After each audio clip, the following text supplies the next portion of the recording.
Hi, guys. Welcome to our marketing workshop, July 30th, 2024, brought to you by Marianne Pfeiffer. I always call her our guest of honor. So I'm going to hand it over to her right now. Hi, Marianne. Thanks, Lauren. So thank you guys for coming. So for those of you who don't know me, my name is Marianne Pfeiffer. I'm the founder and principal of 108 Degrees. We are a digital marketing agency. We've been around for about 20 years. We are MailChimp Pro partners, which means we've achieved the highest level of certification you can get with MailChimp. And we are professional digital marketers. So whether it's brand or copywriting or email or all of the things related to that, including pay-per-click, social media, and all of those related things, this is what we do. We do it every day for clients. We work primarily in the small business space, working with B2B clients, as well as with nonprofit organizations and higher ed. So we're here today to answer some questions. These are questions that we're getting every day. Sometimes our clients will ask them of us on screen. Sometimes they just send them in, and we're going to try to answer as many questions as we can for you today. And at the end of the seminar, or if you're watching this recorded, there are slides that will go with this that will have additional resources available. Please like and subscribe on our YouTube channel so that we can continue to spread the good marketing words to everyone. We have a couple of really good questions today I'm excited to talk about. Lauren, why don't you get us started with the first question? Well, our first question comes to us from Sophia, and she asks, we have great open rates on our emails between 35 to 45%, but we're stuck with a CTR of around 1%. They've tried changing the email design, the content, and the style, but can't improve the CTR significantly. What steps do you recommend to improve this? Okay, so first of all, I think people need to understand that the rate is one piece of data, right? And that one piece of data is very important because it can help you judge things like the health of your list, what people are responding to, but it's also just one piece of data. So also look at the other side. Maybe you're not getting engagement in email, but maybe when you send an email, you get a lot of visits to your website, or maybe you make some e-commerce sales, but you don't necessarily see the clicks in the email. So keep that in mind as we talk about some of these other options, because the click-through rate is just one piece of data in the overall puzzle. And you need to be cognizant of that so that you don't make too many changes that can negatively affect the rest of the business and the business plan. First of all, one of the first things I say when you're having low rates and you're trying some things, you're not getting a lot of change. It depends on how big your list is. If you have a list of 100,000 people versus a list of 1,000 people, it can be very different. But take that segment that is responding, the people who do open, the people who do click, just set them aside, create a separate segment for them, email them separately, because what you're doing for them already works. There's no reason to change it if they like it and you're getting good engagement from them. Now, I want you to take all those people who are not engaged, okay, not opening or opening, but not clicking, and start to slice and dice that list by other factors. So certain things like, where did they come from? If you have any type of list source, were they website visitors? Were they former clients or customers? Are they leads from a trade show? Who are they, right? Understand where they came from, and maybe that will start to help you understand why they're not responding. One thing I see very commonly is that they say, gee, we're not getting any engagement out of the list. We separate out the people who are engaged. We look at the non-engaged part and go, these people have been on your list for 5 years and they've never clicked anything. Where did they come from? They came from a trade show, maybe where your business was 5 years ago. That was a great place to be, but you'd never go back to that trade show today. So those both visitors have zero interest in what you're doing today in your business. So of course the emails don't relate and they're not going to open. So segment and try to analyze that list. Once you've analyzed that, now try to take the breakdowns from there. So maybe you have people who've been on the list a really long time. Try a re-engagement campaign with them. Try something to spark their interest based on why they came to your list in the first place. Maybe you are people who are newer to the list and not engaging because you didn't send them a welcome series. They've forgotten who you are. You can also try a different kind of re-engagement on them, but you can also try different types of content on them. Maybe you're doing very short newsletters that just have like a couple of blurbs in them to get people to click through. Maybe try long form content instead and see what that does. Try different types of content with the different segments that you can identify and see if you can then get them to start to engage. And like a little aside from this, as you're doing that, if you start to see some engagement, it doesn't have to be a lot of engagement. We're talking about people who do not click at all, right? They've never opened or they've never clicked. If you get any signs of life out of that, that's a good thing. It doesn't have to be in tremendous numbers. You don't have to go from a 1% click rate with them to a 30% click rate. If you go from 1 to 2%, you just doubled your engagement with them. Okay. So remember that, keep that in mind. and look at how you can segment your list to build that engagement ongoing in the future. You can take the things that are working for the non-engaged people, try it with the engaged people. Maybe you'll get more engagement. If not, it's okay. You know what works with them, so you can always go back to that. So A/B split test a lot. It doesn't have to be completely different and unique content every time. It can just be different presentation. You can lead an email up with a poll or a survey and see what that does. Maybe that's all it takes to get them interested in the email. Try different subject lines. There's a lot of good AI generators for subject lines, but sometimes you just need like a human thought going behind it as well. So don't be afraid to use your own brain for that. Finally, as I talked about earlier, look at the other aspects of your business that are being affected by these email campaigns. So whether that's website visits, e-commerce checkouts, replies back to the sales team, whatever. Try to understand holistically how your emails are performing with the rest of your marketing. I tell a story in my book, Precision Email, about one of the clients that we worked with for many years. And they had this list that just wasn't getting a lot of clicks. It just wasn't getting a lot of engagement. And I kept telling them, listen, we really should scrub the list. We really should get these people off the list. But the owner of the business, the chief marketing officer, said, Marianne, I know my list. I know every single person that's on it. And I've met them all, most of them in person. We've been at trade shows. We've been at industry events. They're just not ready yet. Every person who's on my list, I know wants to be on this list. And when they're ready, they'll click. And I said, fine. Well, so we ran some A/B split tests and we put them in separate segments. We did all those things. And sometimes we just couldn't get more engagement out of them. But every 6 months or so, she'd reach out to me and say, hey, all those dead names you wanted to take off my list? Well, I just sold another $30,000 contract to them. Because what would happen is that they just needed that subject line to remind them that my client's company existed. It was a B2B sale. And it was very much, again, these are big contracts. They're not ready for something every single day. They're not going to open every single email, but they needed to know that my client's company was still there because they were in a tech space and tech companies close so quickly. So by sending that email every month and keeping them on the list, and what they actually did say to her at multiple occasions was, I knew you were still there because I was getting your emails when our contract came in with funding, when we got the budgetary decision made, when it was ready, when the time was right, I knew I could contact you. And they did regularly. Sometimes you scrub, but sometimes if you have a really well curated list, sometimes it's just about timing, and that's okay too. So consider it the overall scope of the business. So I think that's everything I can say about that.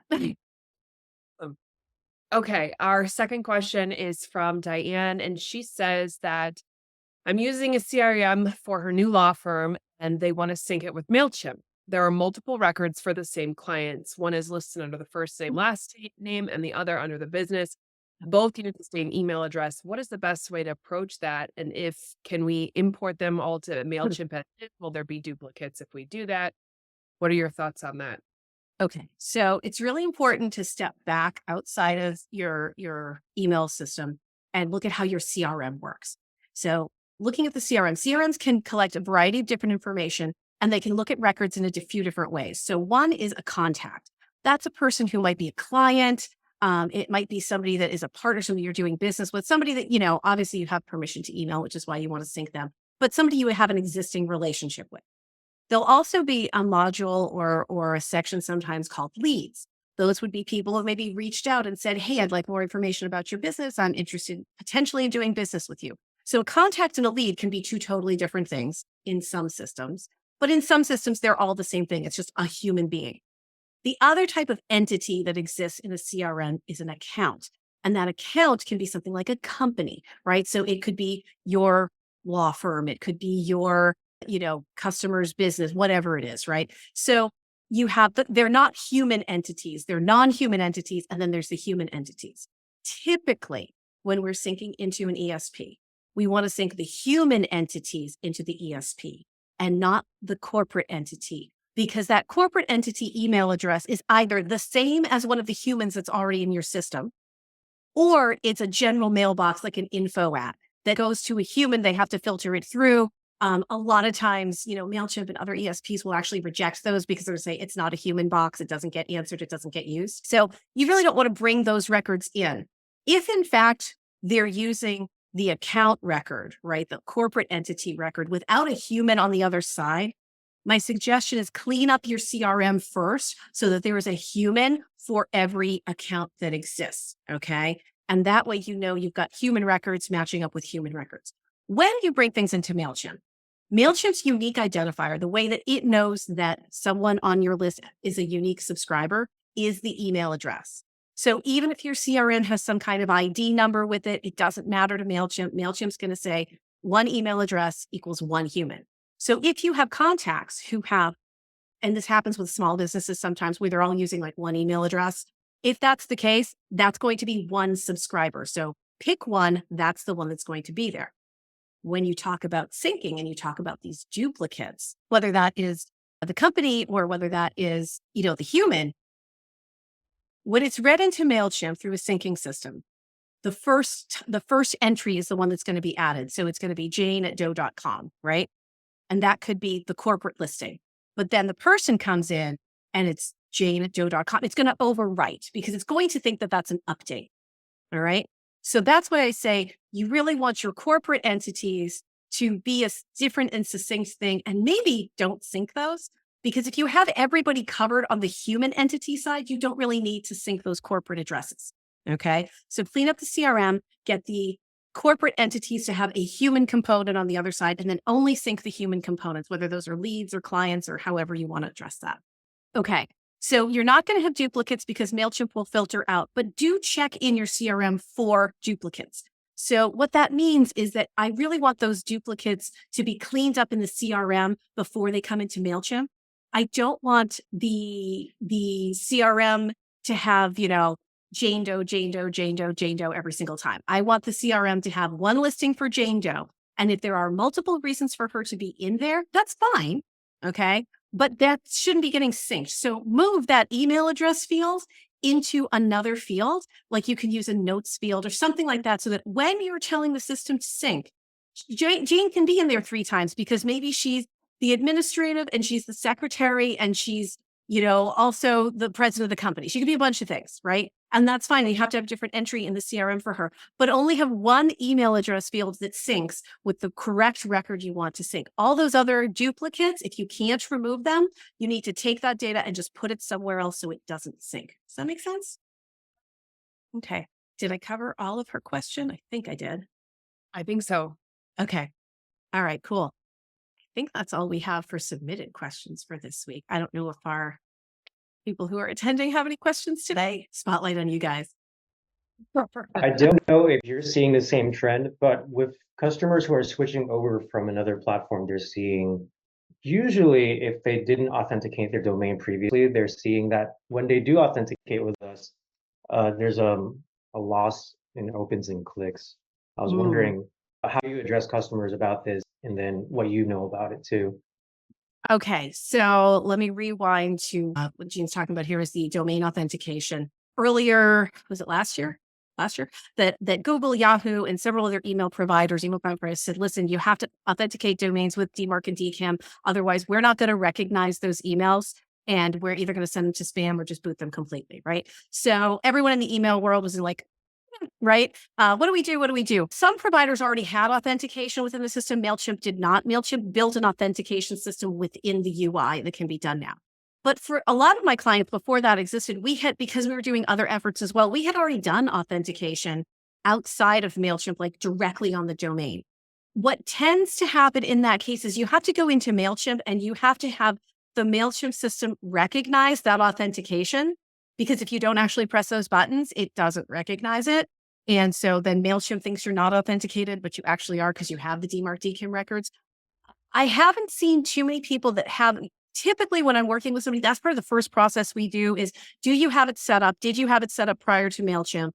If you didn't, we get it set up. If it did, then we go through the steps within the MailChimp UI to make sure that it's set up. From there, we haven't seen any problems with it because I think sometimes it's a process issue where people, they kind of get ahead of themselves and they're starting to send stuff and they haven't done the authentication inside the MailChimp UI. MailChimp's safeguarding them from being blackmarked because it can't tell because it hasn't gone through the process. So typically for us, like we're doing that early on, so we don't really see the problem because we prevent it before it happens. Yeah, it's good to hear that it's not happening on your end. Yeah. In fact, some of the times, we have this Apple MPP feature now that you can turn on and off. A lot of times, it's just previously people didn't know that their numbers were being inflated. Yeah. Yes. Yeah. That's And that tends to is be the some, case. and that's something I explain to everyone. But I also, even with the Apple MPP feature in MailChimp and all the other providers that do it, like it's still a rough gauge, right? It is still not exactly right. So I harken back to our old timey days of the early aughts when we were using web trends we didn't have Google Analytics yet. We were using web trends, right? And all of that data, you'd read off of your server how many people had visited your website and what pages they visited, but it was still trend data. What it told you is this is popular, this is not popular, this seems to get a lot of traffic. Here's a likely path that people follow frequently. All of this data is kind of like that. It is still trend data that you should be looking at. It is like if you look at your opens, you go, oh my God, I had 150 extra opens in this campaign. Maybe you did, maybe you didn't, right? So it's more to look at that data and say, in the grand scheme of things, right? The number you can count on if you do e-commerce is you can look at your checkout and sales, right? And at the end of the day, that's the number that counts, right? Doesn't matter how many people opened your email if nobody purchased anything from it. So if you're in e-commerce, that's the number you need to look at. That's the number you need to care about. The opens and clicks are nice because you can start to correlate. Hey, when I use this subject line, I seem to get more opens and that resulted in this level of checkout. Okay. But realistically, all of those numbers should be perceived at the holistic perspective of your marketing and what else is going on and what else did this influence? And, are my numbers going up? Are they platforming? Are they bottoming out? The most useful numbers when it comes to those opens and clicks are like when you have a really, really high performance, but more when you have a really, really low performance, because that flags you like there's something going on here. What was it? And sometimes that's nothing to do with you. Sometimes there was like a CrowdStrike error and a whole bunch of servers were down. And so nobody is opening emails, right? Has nothing to do with you, but you can at least be alerted to it, right? So I always say take all of those numbers with a grain of salt because there are so many factors at play that have nothing to do with you, but it's more about where does this sit in the grand spectrum of my marketing? Am I getting the right signals that say, this is what I need and this is what I should be doing?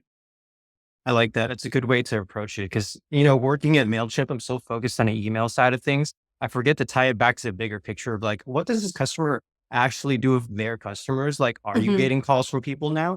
Like, Yeah. even if the opens were less, I can maybe say they're more successful Mhm. somehow. Yeah, and I think a big part of it too is especially if you work with we work with a lot of B2B clients, and in a B2B sale, you might be selling something that's a $30,000, $50,000 minimum purchase. You're not going to get a checkout in an e-commerce store for that, right? You're playing the long game. So it's about showing up consistently in the email. It's about getting people to interact with you. It's about building a relationship. I have one client I work with, and her customers come to her all the time, and they're like, I loved your last email that you sent me. Like in a personal way, they feel that the email that she sent was directly for them. Yes, we use personalization and have their first name, of course. But we don't do, she's not sending a unique email to these people, but they feel as though they have a personal relationship with her. And that's what email does that no other platform can do. So it's really about are you seeing better overall engagement with your customers? Talk to me about what your website numbers look like. Talk to me about how the rest of your business is going. What does your sales team think? A lot of times I'll give them a call and be like, let's get the head of sales in here. I want to hear what they think about the work that we're doing in marketing and if they're seeing a difference. Because if they're seeing more phone calls, more emails, more interaction, or just that the customer or prospect is more educated and they're coming in with better questions to the sales team, that tells you that the emails are working. Regardless of an open rate, regardless of a click rate, if they suddenly recognize 6 different products that you sell that they never knew you sold before, that no one had ever mentioned, guess what? That was the marketing at work. And typically in B2B, that was the email. Cool. Yeah, that was great. Thanks for the question, Gene. That was great. Yeah, that was great perspective. That's really going to help me with my conversations later on with other people. Yeah. And again, it's hard because you're sort of you're in the tunnel of we got to make your email better, right? We're making your email better, but you can't always tell, you can't, any channel, right? Any channel. So when we work with clients, even if we're just working with one client on we might just be working on their web content and their brand for them, right? And they don't have much of any other program yet. So they don't really know, but I have to talk to them and be like, I know you've got somebody in your office who's doing your social media. Let's bring them into the conversation and see how things are going. Because all of these things, I always say it's like cogs in a machine. Nothing works independently. Email is not a channel unto itself that is the only thing that you're using. you still have social media, you still have a website, you still have salespeople, you still have, other things that are going on. All of these things are working together. So they have to be able to keep a tab on those things for you to really know if email is working, because your view in email is just limited to the data that you have in that platform. And that's only one piece of data. So cool. Ask more questions. That's my advice. Will do. think that might be it. We did not get done as early as you thought we were going to. Yes, I did. I'm not one of few words. I apologize for that. I don't think I would sit here and listen to you all day. Yeah, but I pay you, so I don't know if I that know. counts. Well, thank you everyone for coming today. I really appreciate your time and your questions and your feedback. And we will, we will post this up on YouTube so you guys can see it there and share it with people. I'll have some slides in here as well that talk about like some highlights of some of the points that we made and some references, because this is a workshop. So there will be homework. So you'll be able to go and find some other reference tools, articles, and things like that could help you if you have similar questions. And thanks for joining us today. Thanks, Marianne. Take care. Bye-bye. Thanks so much.